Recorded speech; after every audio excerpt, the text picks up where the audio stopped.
రాష్ట్రంలో అరాచక పాలన సాగుతోందని వైసీపీ మాజీ ఎమ్మెల్యే తోపుదుర్తి ప్రకాష్ రెడ్డి ఆరోపించారు. పోసాని కృష్ణమురళి అరెస్టు ఖండించారు. ఆయన రెడ్ బుక్ రాజ్యాంగంలో భాగంగానే పోసానిని అరెస్టు చేశారని అంటున్నారు. కక్ష సాధింపు రాజకీయాలపై అసెంబ్లీలో చంద్రబాబు, పవన్ కళ్యాణ్ చర్చలు జరిపారని విమర్శించారు.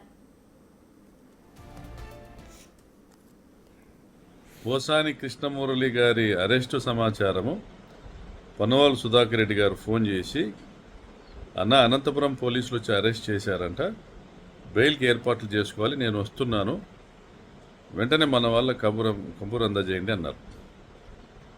నేను వెంటనే అలర్ట్ చేశాను, స్థానిక డిస్ట్రిక్ట్ లీగల్ సెల్ ప్రెసిడెంట్ చేశాను. మరి ఇంతలోపలే కాల్ వచ్చింది, నోటీస్ పంపించారు.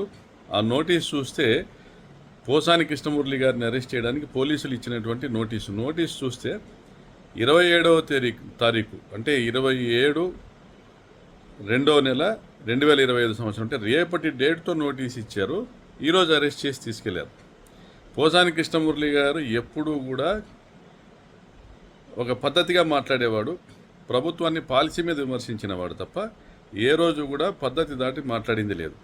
మరి ఆయన పైన ఈ 111 సెక్షన్స్, 353 సెక్షను, 196 సెక్షను ఇవన్నీ పెట్టి నాన్ బెయిలబుల్ కేసు పెట్టి Sambepalli police, Rayachoti constituency Sambepalli police వచ్చి అరెస్ట్ చేస్తూ రాజంపేట కోర్టుకు తీసుకెళ్లేటువంటి విధంగా నోటీస్ ఇచ్చారు. రేపటి డేట్తో ఇచ్చారు.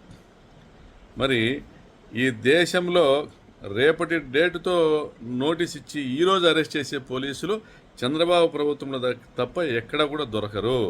ఇది రెడ్ బుక్ రాజ్యాంగం అమలు చేయడానికి మాత్రమే వీరు ప్రభుత్వ యొక్క అధికారాన్ని ఉపయోగిస్తున్నారు తప్ప ఈ రాష్ట్ర ప్రజలకు వీరి నుండి, చంద్రబాబు నుండి కానీ పవన్ కళ్యాణ్ నుండి కానీ ఒరిగేదేం లేదు. ఇవాళ పవన్ కళ్యాణ్ అసెంబ్లీలో మాట్లాడుతూ ఒకటే అన్నాడు, ఏ విధంగా అయితే ప్రతిపక్ష పార్టీ నాయకులు ప్రభుత్వంపై విమర్శలు చేస్తారో వారందరినీ కూడా అణచివేసేదానికి మనం ఒక తీర్మానం చేయాలి, సోషల్ మీడియాను కట్టడి చేసేదానికి తీర్మానం చేయాలని అన్నారంటే అసెంబ్లీ సాక్షిగానే పోసాని కృష్ణమురళి అరెస్టుకు కుట్ర జరిగిందని తెలియజేస్తాం.